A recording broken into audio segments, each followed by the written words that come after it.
What is a balanced chemical equation?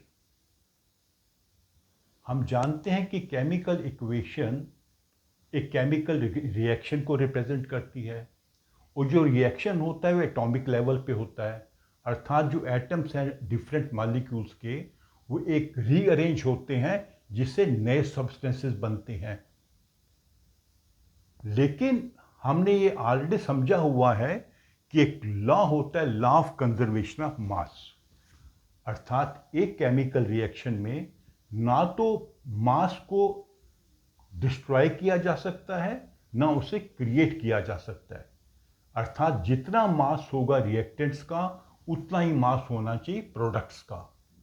वो तभी संभव है कि रिएक्टेंट्स के जितने एटम्स हैं हर एलिमेंट के उतने ही एटम्स होने चाहिए हर एलिमेंट के जो प्रोडक्ट्स में है।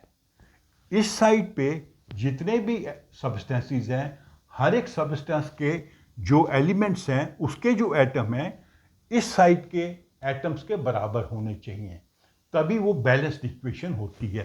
तो an equation in which number of atoms of each element, her element का हमने देखना है, ऑफ रिएक्टेंट्स जो इस साइड पे हैं is equal to number of atoms of elements of the product. तो अगर ऐसा होता है तो उसे कहेंगे हम बैलेंस्ड इक्वेशन। अगर ऐसा नहीं है तो भी इक्वेशन बैलेंस्ड नहीं है। जैसे ये इक्वेशन मैंने लिखी है ये बैलेंस्ड नहीं है, इसमें नाइट्रोजन के 2 हैं एटम, हाइड्रोजन के 2 एटम हैं, लेकिन यहाँ पर नाइट्रोजन का 1 है और हाइड्रोजन के 3 है।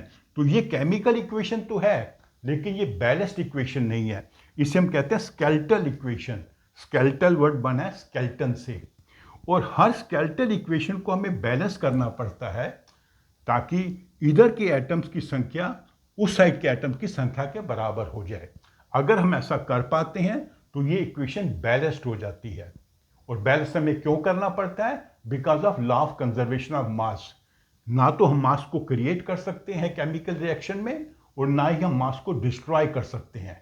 तो इसलिए हमें इंश्योर करना पड़ता है कि सभी एटम की संख्या इधर और सभी एटम की संख्या इधर बराबर हो एलिमेंट वाइज।